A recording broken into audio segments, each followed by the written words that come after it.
Hello beautiful people, ఎలా ఉన్నారు అందరూ? ఐ హోప్ మీరందరూ బాగుండాలని కోరుకుంటున్నాను. సో ఈరోజు వీడియో ఏంటంటే ఇండియన్ హిస్టరీని ఎక్స్ప్లెయిన్ చేయబోతున్నాను అనమాట. దీనిలోని టాపిక్స్ అలాగే సబ్ టాపిక్స్ ఇవన్నీ తెలుసుకుందాం.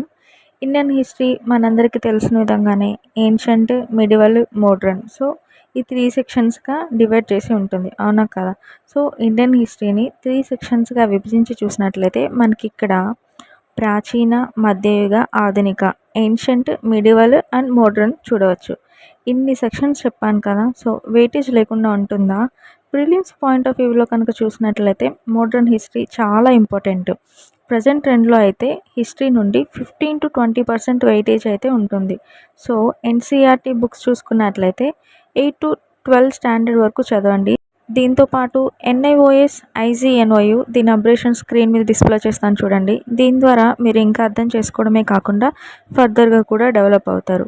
మ్యాక్సిమం అయితే ప్రిలిమ్స్‌లో క్వశ్చన్స్ అన్నీ ఎన్సీఈఆర్‌టీ నుంచే వస్తాయి. అలాగే ఎన్సీఈఆర్‌టీ బుక్స్‌లో మనకి స్మాల్ బాక్సెస్‌లో ఇన్ఫర్మేషన్ అనేది ఉంటుంది. అది ఖచ్చితంగా చదవండి. నేను ఎప్పుడు చెప్పేదే చెప్తున్నాను. బిఫోర్ ఇయర్స్ క్వశ్చన్ పేపర్స్ చూస్తే మనకి ఒక అవగాహన అనేది వస్తుంది. ఈ డైనమాలో అడుగుతున్నారు యూపీఎస్సీ వాళ్ళు మనల్ని క్వశ్చన్స్ అనేది తెలుస్తుందనమాట. హిస్టరీలోని టాపిక్స్ని సీక్వెన్స్గా నేర్చుకోవడం చాలా ముఖ్యం. అలాగే సిలబస్ ప్రకారం కవర్ చేస్తే బాగుంటుంది. రెఫరెన్స్ బుక్స్ని చదివేటప్పుడు కూడా యూపీఎస్సీ సిలబస్కి ఇది రిలవెంట్గా ఉంటేనే దాని గురించి స్టడీ చేయడం ఇంపార్టెంట్. సో ఏన్షియంట్ హిస్టరీలో అయితే మనకి డిఫరెంట్ పీరియడ్స్ నుంచి చూస్తాం కదా. So stone age, paleolithic age, mesolithic age, neolithic age, chalcolithic age ఇవి ఫోకస్ చేయాలన్నమాట. ఓకేనా? సో అలాగే socio economic culturals, Indus valley and Harappan civilizations. IVC Indus valley civilization, Harappa నాగరికత యొక్క సామాజిక, ఆర్థిక, సాంస్కృతిక అంశాలు. వేదిక్ సొసైటీకి వచ్చేసరికి family, marriage, relations, social and cultural aspects. So ఇవి ఫోకస్ చేయాలి. యూపీఎస్సీ తరచుగా జానా, పురోహిత, పంచాయత్ మొదలైన పదాల అర్థానికి సంబంధించి క్వశ్చన్స్ అడుగుతుంది. సో అలాగే గుప్తా, నంద, మౌర్యాస్ చక్రవర్తులు మరియు వారి రాజ్యాలు. సో ఇవి ఫోకస్ చేయాలన్నమాట. ఇంకా మిడిల్ హిస్టరీకి వచ్చేసరికి ఇవి మిడ్ సెంచరీ నుండి ఎర్లీ 18th సెంచరీ ఏడీ వరకు ఉంది.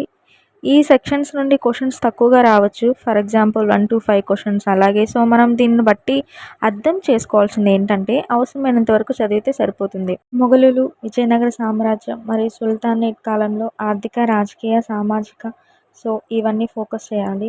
అలాగే సూఫీ మరియు భక్తి ఉద్యమాలు వంటి మతపరమైన ఉద్యమాలు ఆ కాలంలో జరిగాయన్నమాట. యూపీఎస్సీ ప్రిలిమ్స్‌లో ఎక్కువ మార్కులు వెయిటేజ్‌ని ఇవ్వచ్చు. సో ఫైనల్గా మోడర్న్ హిస్టరీకి వచ్చేసరికి ఈ పీరియడ్ చాలా విస్తృతమైనది. ఈ పీరియడ్లో హిస్టారికల్ ఈవెంట్స్ కూడా ఉన్నాయి. ఈ పీరియడ్ ప్రైమరీగా విదేశీ భక్తి యొక్క ఆవిర్భావం మరియు పోరాటంపై దృష్టి పెడుతుంది. మ్యాక్సిమం నెంబర్ ఆఫ్ క్వశ్చన్స్ ఈ పీరియడ్ నుంచే వస్తాయి. మీరు టోటల్ సిలబస్ని కవర్ చేయడానికి నేను చెప్పే విధంగా డివైడ్ చేసుకోండి. ఓకేనా? భారతదేశంలో విదేశీ శక్తి పెరుగుదల, ఈస్ట్ ఇండియా కంపెనీ మరియు అది అధికారంలోకి రావడం, బ్రిటిష్ వారు భారతీయ ప్రావిన్స్‌లో స్వాధీనం చేసుకున్నారు మరియు దానికి వ్యతిరేకంగా భారతీయుల నుండి స్పందన, బ్రిటిష్ వారి వివిధ ఆర్థిక విధానాలు, ఈస్ట్ ఇండియా కంపెనీ విస్తరణలో బ్రిటిష్ సామ్రాజ్యం జోక్యం, కంపెనీ విస్తరణకు నియంత్రించడానికి మరియు భారతదేశాన్ని మరింత వలసరాజ్యం చేయడానికి నియమాలు మరియు విధానాలను ఏర్పాటు చేయడం, స్వాతంత్ర పోరాటం యొక్క సామాజిక, సాంస్కృతిక ప్రభావాలు, స్వాతంత్ర పోరాటంలో ఉద్యమాలు మరియు విభిన్న అంశాలు. అలాగే మోడర్న్ హిస్టరీ యొక్క కాలక్రమం చాలా కన్ఫ్యూజ్గా ఉంటుంది. ఇక్కడ పాలిటిక్స్ అనేది స్పెషల్ అటెన్షన్. బ్రిటిష్ వారి పరిపాలన వ్యవస్థ, permanent settlements, acts, reports and committees ఈ టైంలోనే ఏర్పాటు చేయబడ్డాయి. భారతీయ సమాజంపై ఈ చర్యలు మరియు నిబంధనల ప్రభావం. సో ఈ విధంగా డివైడ్ చేసుకున్నట్లయితే మీకు టోటల్ సిలబస్ని కవర్ చేయడానికి కొంచెం ఈజీగా ఉంటుంది. సో ఇప్పుడు మనం ఏన్షియంట్ హిస్టరీ కనుక చూసుకున్నట్లయితే దీనిలోని టాపిక్స్, సబ్ టాపిక్స్ వీలైనంత వరకు నేను స్క్రీన్ మీద ప్రతిదీ నేను డిస్ప్లే చేయడానికి ట్రై చేస్తాను. ఓకేనా?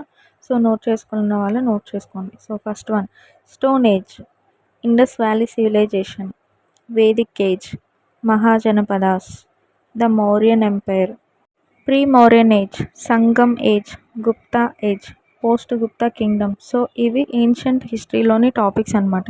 సో ఇప్పుడు మనం మిడివల్ హిస్టరీలోని టాపిక్స్ కనుక చూసుకున్నట్లయితే arrival of Islam, Delhi sultanate, Bhakti and Sufism, Mughal empire, rise of Marathas, Vijayanagara. So ఇవి మిడివల్ హిస్టరీలోని టాపిక్స్ అనమాట. సో అలాగే ఫైనల్గా మోడర్న్ హిస్టరీ కనుక చూసుకున్నట్లయితే Coming of Europeans, British conquest of India, impact of British rule, socio-religious reform movements, revolt of 1857 and after, other peasant tribunal revolts, rise of nationalism 1860 to 1916, nationalist movement 1917 to 1935, other trends in nationalist struggle. Next, nationalist struggle 1935 to 1947, constitutional development. Next, Governor General's tenure and work. So guys, ఫైనల్గా I hope దీనిలోని topics and sub topics అర్థమైందని అనుకుంటున్నాను. Next వీడియోలో మనం old history explain చేసుకుందాం. If you like my videos, like, share and subscribe. Don't forget to press the bell icon to get notification off my videos. Feel free to comment on the comment section. Thank you all. మరొక వీడియోతో మళ్ళీ కలుద్దాం.